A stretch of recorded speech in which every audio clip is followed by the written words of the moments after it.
30 septembre 1877, le manifeste de ces dames à la une du journal Le Gaulois.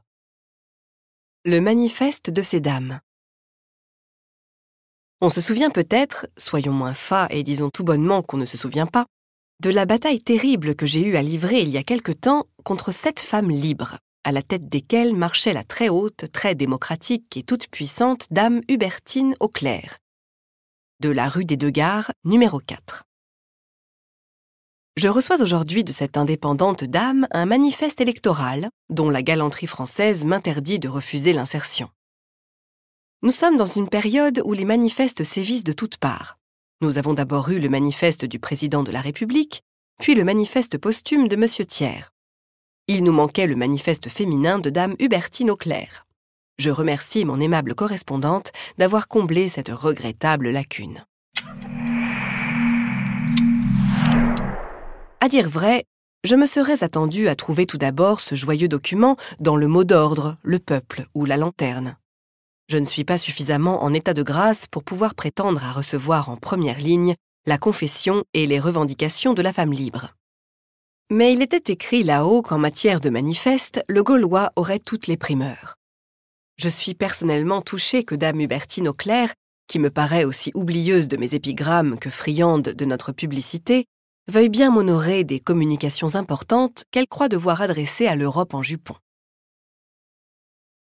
Voici le manifeste de ces dames. Les femmes aux électeurs.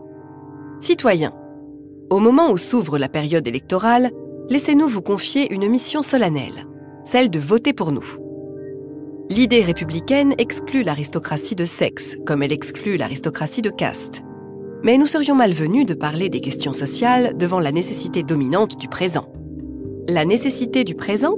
Les élections. Quelle perspective grosse d'orage ! Tous ceux qui pensent, tous ceux qui parlent, de la mansarde au salon, de la ville au champ, ont l'œil fixé sur cette journée décisive des élections.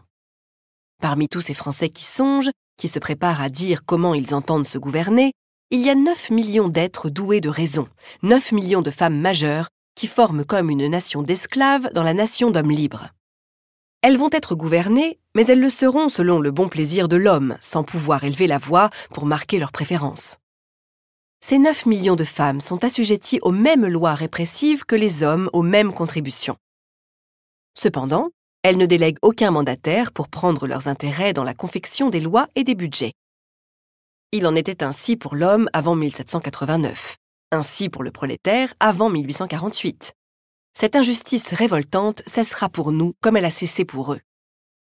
Mais en attendant, ce manque d'équilibre entre la voix de l'humanité, si bien personnifiée par la femme, et la voix de la force retarde la marche en avant du progrès et précipite, comme maintenant, la France dans de graves perturbations.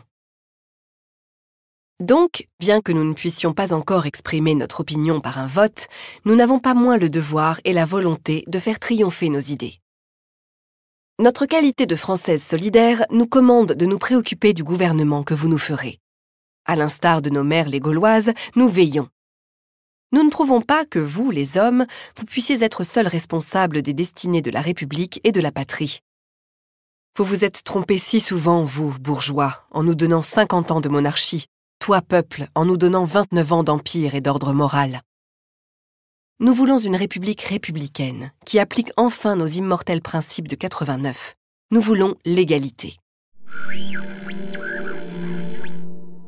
Électeurs, nous vous regardons aller aux urnes.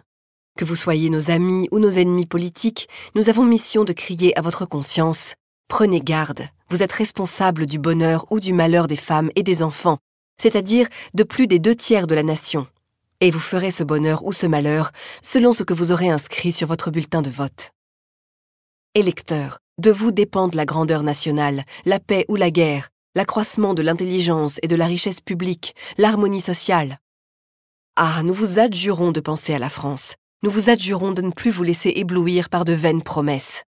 Les paroles s'oublient, les actes restent. Demandez des actes, nommez de vrais républicains, évoquez le souvenir de notre glorieuse époque. Rappelez-vous les hommes de la Révolution, ces hommes aux vertus austères qui ont su accomplir des actions si grandes. Électeurs, vous ne serez jamais trop exigeants vis-à-vis de ceux auxquels vous confierez votre et notre procuration. Choisissez des délégués qui mettent leur vie d'accord avec leurs principes, Choisissez des hommes de volonté et d'énergie. Défiez-vous de ceux qui dorment. Dormir, c'est être mort. Légiférer, c'est vivre pour 37 millions d'êtres humains. Voter, c'est agir pour 37 millions d'êtres humains. Électeurs, recueillez-vous, faites taire vos haines et vos préférences devant la paix, devant le bonheur de tous. Votez selon la justice de votre conscience et que de toutes les urnes sorte le triomphe de la République.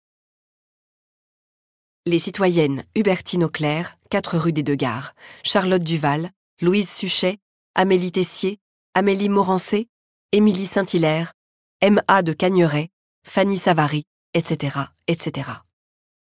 Un grand nombre de citoyens ont adhéré à ce manifeste. Voici quelques signatures. Antonin Lévrier, Artus, Grenouillet, Pignon, Victor Savary, Suchet, etc., etc., etc. Ce manifeste contient une nouveauté qui m'intrigue. Il est appuyé et légalisé par quelques signatures masculines, au nombre desquelles brillent les noms des citoyens Artus et Grenouillet. Je suis heureux d'apprendre que Grenouillet et Artus se soient prononcés pour la théorie de la femme libre. Le visa de ces citoyens me rappelle la conduite de ces illustres aristocrates qui, dans la nuit du 4 août, sacrifièrent leurs droits et privilèges sur l'autel de l'égalité universelle. Seulement, je dois l'avouer, je doute que l'exemple de Grenouillet soit beaucoup suivi. Les hommes sont si canailles. Je regrette de ne pas trouver, au bas du manifeste, les noms des 7 prophétesses qui réclamaient impérieusement, il y a quelques mois, l'embrassement de tous les peuples. Je retrouve bien encore 6 noms de dames, en compagnie de l'illustrissime Hubertine. Mais ce ne sont plus les 6 citoyennes à qui j'ai eu autrefois affaire. Que sont devenues mesdames Maria Desrem, veuve Ferrès, Marie Vatel, Feutré, Marie Bescot? Ces dames auraient-elles lâché les immortels principes? Seraient-elles par hasard passées à l'ennemi, qui est l'homme? Je me pose ces questions sans pouvoir les résoudre.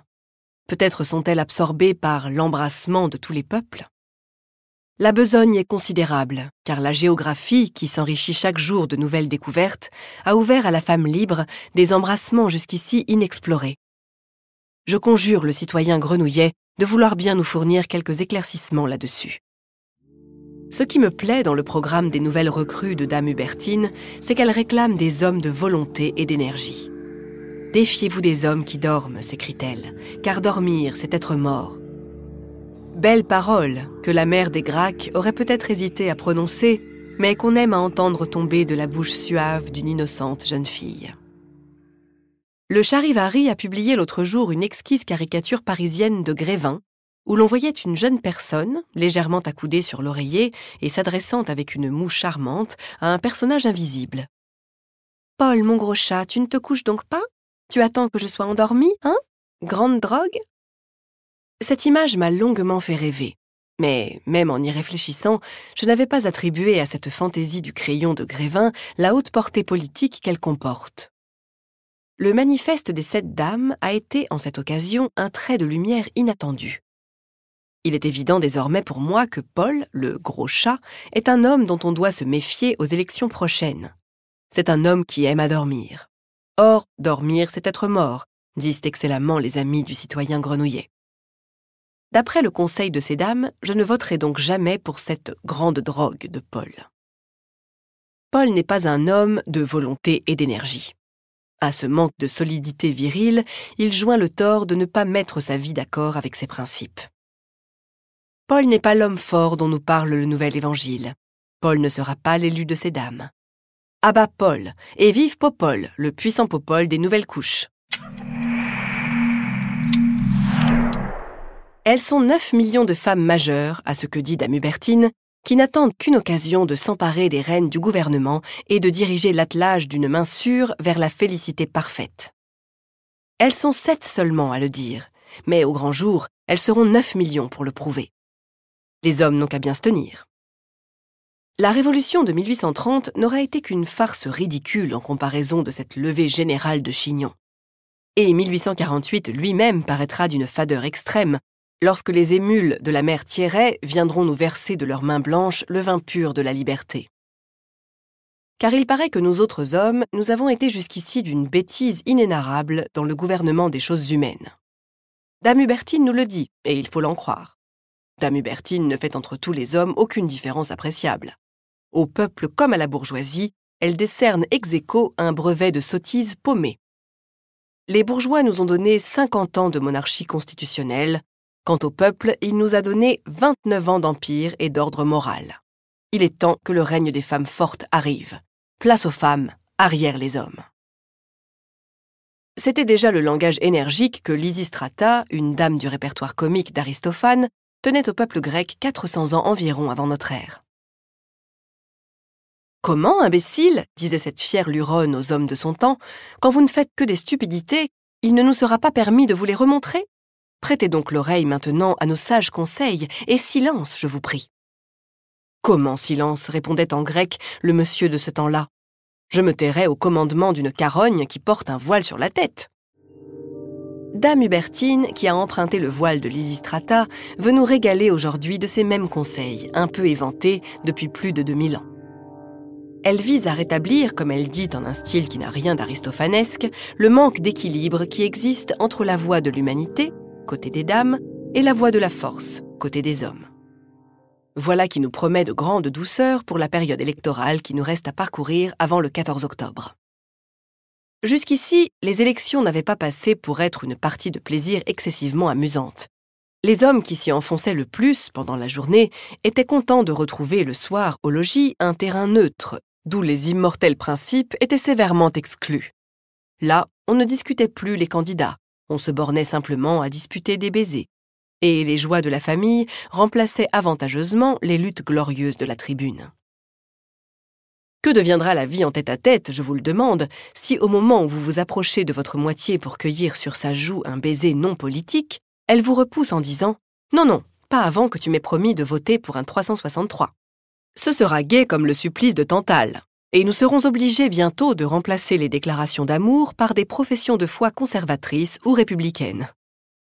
Une demoiselle, élève de Dame Hubertine, dont vous demanderez la main, vous répondra d'un ton poli mais sec « J'ai juré de ne me marier qu'avec un monsieur qui voterait la suppression des aumôniers militaires et l'abolition de l'impôt sur le sel. » Ce sera le commencement de la fin du monde. Car pour peu que la conscience des hommes ne consente pas à capituler, le vœu le plus cher de Malthus sera bientôt réalisé. Le monde se dépeuplera à vue d'œil. Ce sera bien autre chose lorsque ces dames arriveront à posséder le droit de vote. Dumas fils, dans sa préface de la visite de noces, qui vient de paraître en volume, a exposé cette thèse psychologique très vraie que l'amour ne doit pas être confondu avec l'estime. On a vu de très honnêtes dames être éperdument éprises de messieurs qui, raisonnablement, auraient eu droit à leur plus parfait mépris. Or, je ne suis pas complètement rassurée en songeant aux candidats que la plus capricieuse moitié du genre humain pourrait, sur la simple inspection de leur physique, envoyer à la Chambre des députés. Il y aurait là des quiproquos que la passion ne suffirait souvent pas à justifier. Dumas dit très bien, il est vrai, que l'indignité de l'objet aimé ne change pas plus la qualité de l'amour que la grossièreté du verre ne change la qualité du vin. Accordé. Mais l'indignité de l'élu change un peu la qualité du député, on me le concédera. Juvénal l'avait déjà remarqué de son temps. « Est-ce que tu te figures, disait-il, qu'on va se passionner pour un orateur, pour un quintilien, par exemple? La femme que tu prends, c'est le joueur de lyre Échione. C'est Glaphyrius ou Ambrosius, le joueur de flûte, qui obtiendra ses faveurs. » Le poète satirique emploie une expression plus vive. Oui, ce sont nos dames qui ont fait perdre sa voix à Chrysogonus. Je ne voudrais pas effleurer, même avec un soupçon de feuilles de rose, la vertu de Dame Hubertine et de ses aimables compagnes. Mais toute question personnelle mise à part, je craindrais qu'avec le droit de vote accordé aux femmes, le ténor Chrysogonus ne se fît élire dans un arrondissement où le personnel féminin du skating ou des folies bergères serait en majorité. Et voyez-vous Chrysogonus député à la Chambre et en passe de devenir ministre? Franchement, j'en appelle à la bonne foi de Grenouillet. Cela serait-il raisonnable, admissible et décent? Grenouillet lui-même ne le souffrirait pas. Émile Villemot. Rétro News, le site de presse de la BNF.